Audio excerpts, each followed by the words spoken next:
Welcome back to AddSpeed, everybody. We are back over here at the Regal. Going to see about doing some things with the exhaust. We need to get a aftermarket AFR gauge installed so that we can actually do some tuning, because I've tuned with an AFR gauge, but I've never tuned a carbureted car or anything like that, really. And I would feel more comfortable just having that, and I'm just not knowledgeable enough to actually tune it without an AFR to help me right now. So that's what we're going to look at. Anything to add? Nope. Just, it's very hot and we'll see what happens. Trying to pull out this straight pipe exhaust as one whole piece. I will delve into the details of what it is and why we're doing it and where we're doing it exactly later on. So, this is the driver's side exhaust. This is the one we're going to go ahead and pull.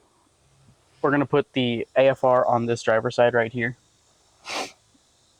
Reason being is because cylinder 7 is known for commonly being the leanest cylinder, because cylinders 7 and 5 usually fire at the same time. You can change the firing order with a new cam and everything else like that, but we don't have all that. We're going to do it as it is. So we'll go ahead and start getting this pulled on out. Have a look here. Now, just to cover base, what we've already done is we went ahead, pulled the spark plug wires, and we marked them so that we know in which order they go from. So 1 is going to be starting from the back all the way to 4. So that's not the firing order or anything like that. That's just an easy way for marking our spark plugs since we put them off this side. That way we don't have to go back and find in which way does the firing order go from the distributing cap and then to which cylinder. It's just going to be easier to mark it that way and then slap it back on later. And then going straight from there, we have this bracket bolt that also goes into our exhaust. That's going to be an 8 Allen key. So we'll go ahead and break that loose, get that on out of there, and then go down the line. And we'll just admit the fact that we did go ahead and break the other ones free because they are right up against the exhaust, and we needed to make sure that they were actually going to come out.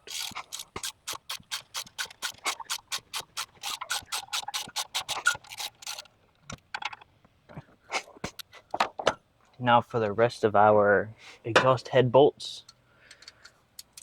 They are a size 11. Guys, maybe. Hey, this would be easy. We have the deep well 11 on the 1/4-inch drive there.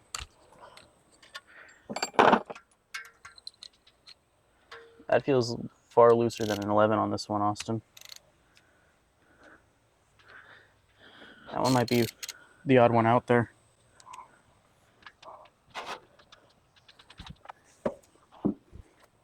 Ten does not fit. Standard? Probably, since it's American. America.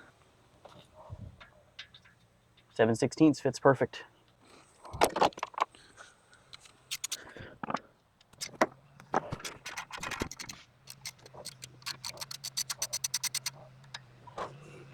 Really, I think the clarification would be better there of saying it's an old American car.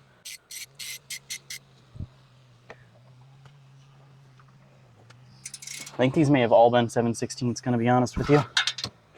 Well, some of them were almost stripped. Really? Go on.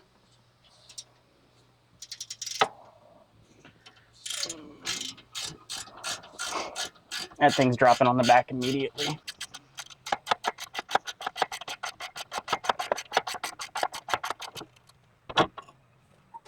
Well, I have good and bad news. Good news is it's dropped. Bad news is it's dropped.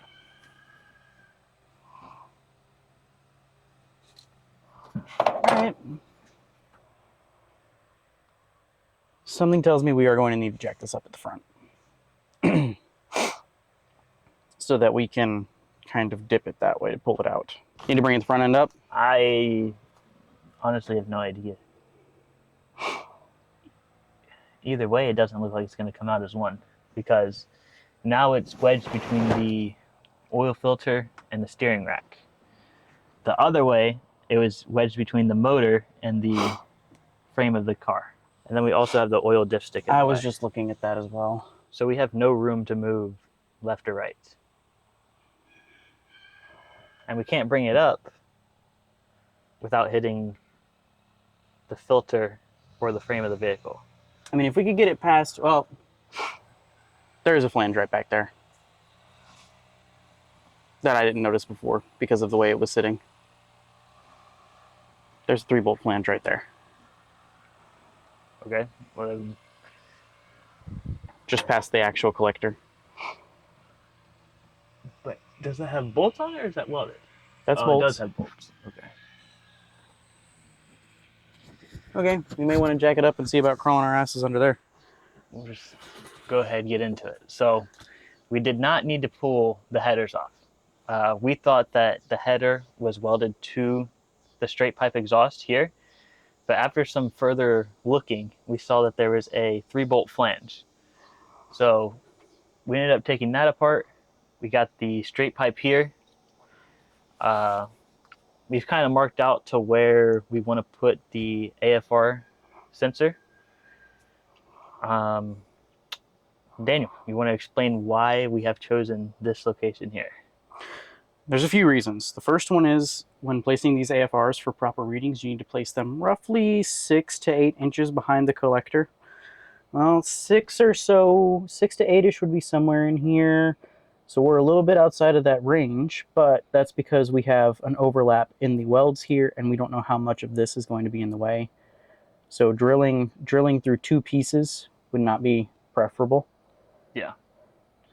So as little on that as we can.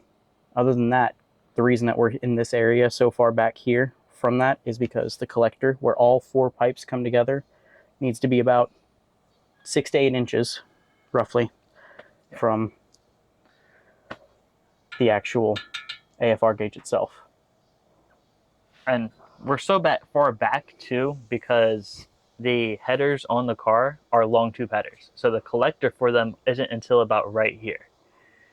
So that's where we're back on the mid pipe section, or back, whatever you want to call this, straight pipe. So this is our reasoning. Hopefully it's right. Seems to be right. I mean, it can only go so bad. Should be fine. So we're going to start with a step down to get up to roughly a 1/2 inch, it looks like, as a pilot hole going. And then we have the full size set. We may actually want to go to maybe a 3/4 and then this, or something in between there, because that might be a lot. To go from the 1/2 inch to, I think that's a 7/16 or so.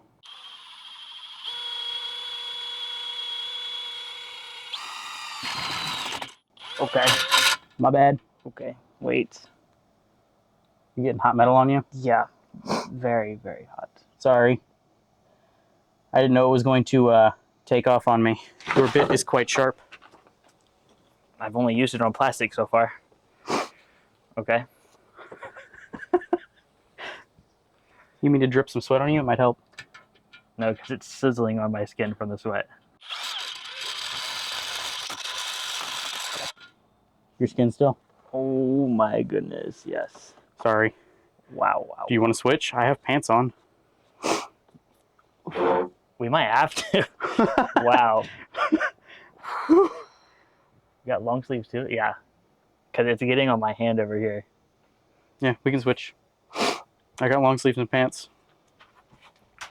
Yeah, no. Oh my goodness, yeah. Like, it's not hot one at a time, but it's like hot when there's a whole bunch just landing Just on you. falling on you. Yeah.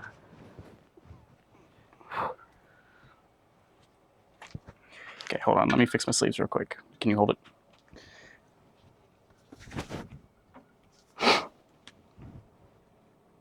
Yeah, on this one, I just need you to hold it up. Yeah. You're not that far on this part.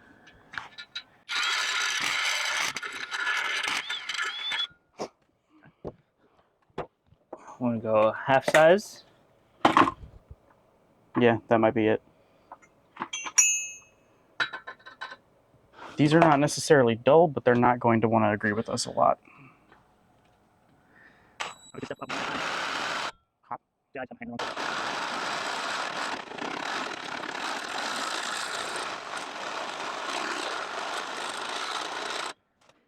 Do we need to go one down? Or we go start with smaller sizes? May need to go to a 5/8, maybe. We'll step down one. Let's see.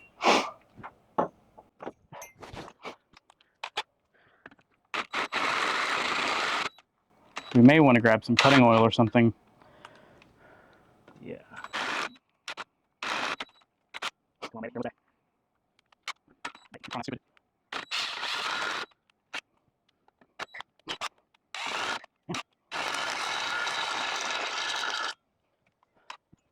All right. We may need to step through up to maybe that 13/16 before we actually go to the 7/8.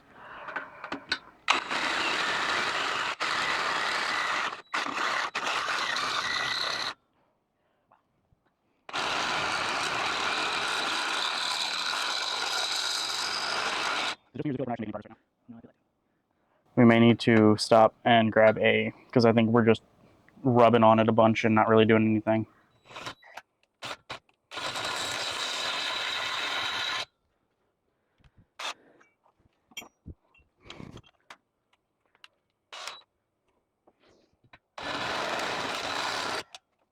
Oh, got a hot one on your ankle? Yeah.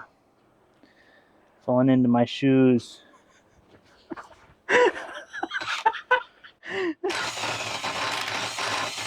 You may need to take it back. This might be a better angle, because I was trying not to push down too hard on you, but on this.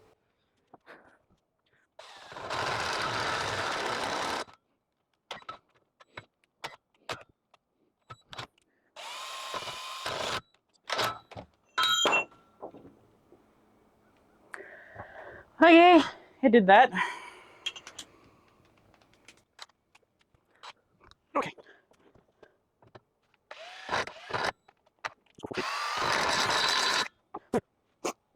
What are we at, a 3/4? Yeah. I don't know. Okay. Going down the line.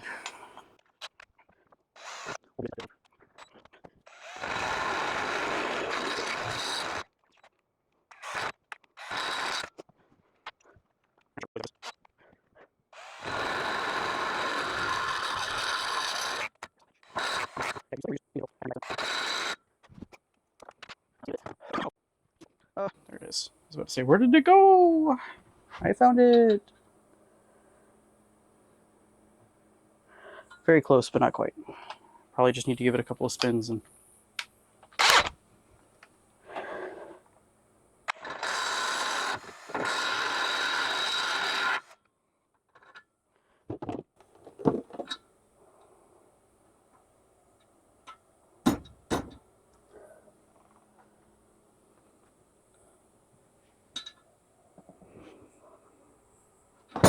Whoops. Sorry. Allison, the exhaust is hot. I think it's right here that's getting caught on. Okay, well, honestly, could probably just tap it in with a hammer at this point. That'll do the trick. I think I know where a hammer's at too.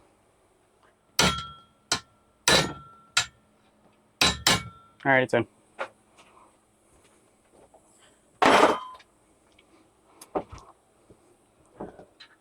Yeah, that'd be it. So you see we've moved. We're gonna go ahead and take care of welding this bung in. We did do a little bit of practice welding in between as well. And I went ahead and tacked it on the edges just to keep it in place so I don't have to sit and fiddle with it while I'm getting ready to do all this. So yeah, it's just a little MIG welder, nothing crazy, nothing fancy. Technically not the proper way of doing this, but it'll be all right. Just needed to not leak exhaust too bad.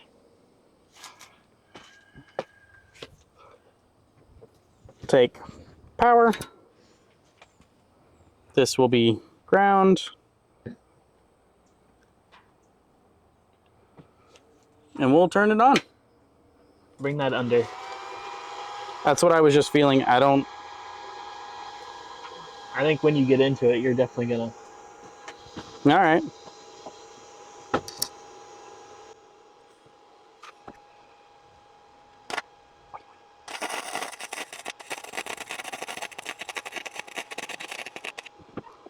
That looks awful.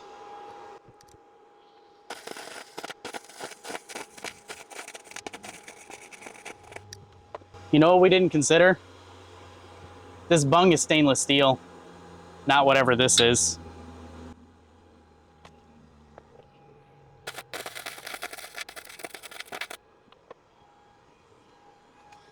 That's pretty bad, I'm gonna be honest.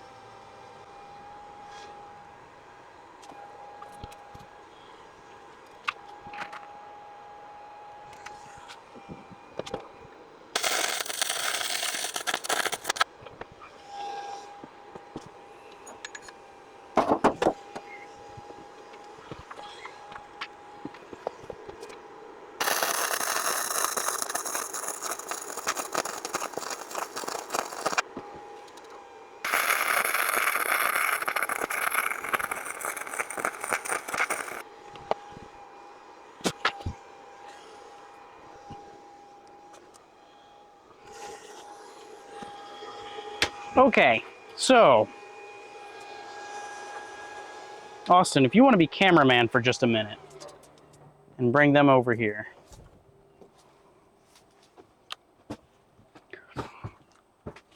We're going to talk about how bad this was, just real quick. And I may still need to put a little bit on this side over here from the looks of it. So, as we can see, I did a lot better on this side than I did over here. I was very inconsistent with how I was dragging it and pushing it and pulling it. I made much better swirls over here as I went across it. A lot of this is practice, trial and error, and distance, and maintaining a consistent speed that follows the same speed as your welding wire itself. I don't see any light coming through it, but it's also hard to tell in this. But one of the best ways you can check is to take a flashlight and just shine it on there. And if you can see light through it, you have holes. And I see light right there. So, still learning, still practicing. This is the kind of stuff that's going to take time to really master. But I can't see light through those, which means I have something under it. I can see light through that. I'm going to do some shoddy patchwork, and then tonight I'll check it again under a flashlight. We'll show you some reassembly a little bit later. We'll be right back. So, we have started doing the wiring on this. Oops. I have the wire coming straight under here and tucked in here. The exhaust is on under the car here with the O2 sensor installed. We are now picking up over here on the interior.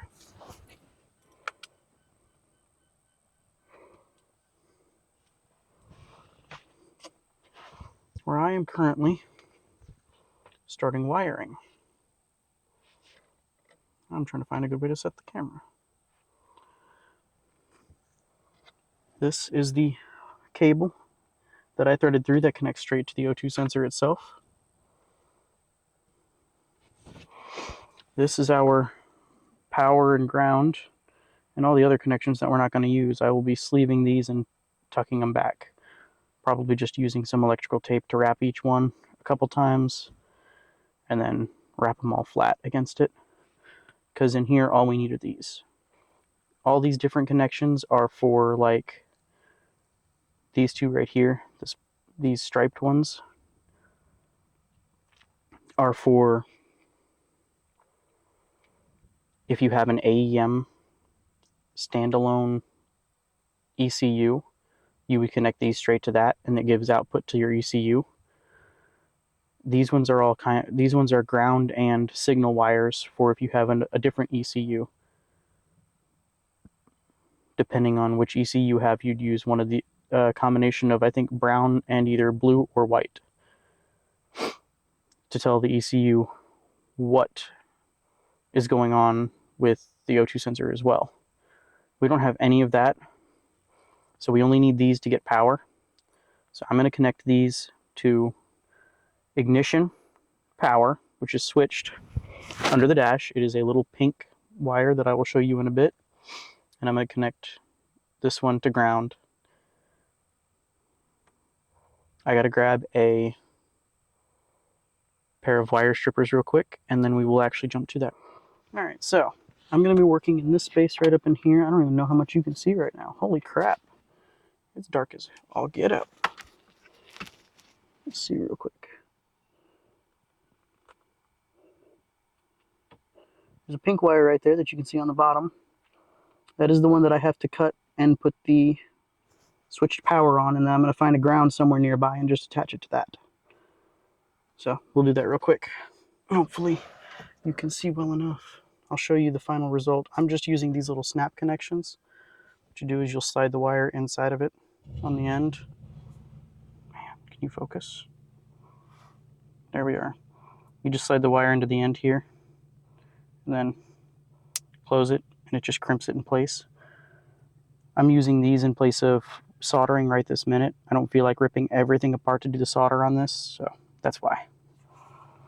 Okay, now, in theory, this gauge should start its warm-up process. Hey, oh, hey, hey! Yep, now it's starting the heating process for the O2 sensor itself. Sorry that you can't actually see it.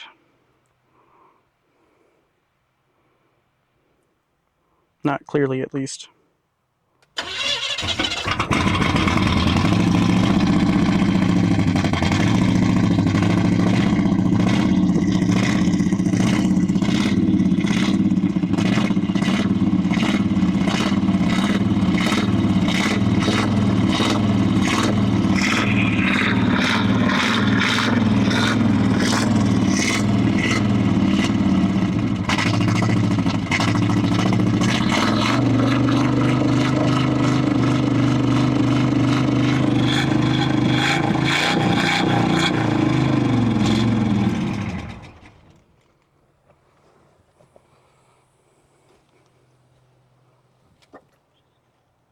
All right, with all that done, I'm actually going to go ahead and call that here.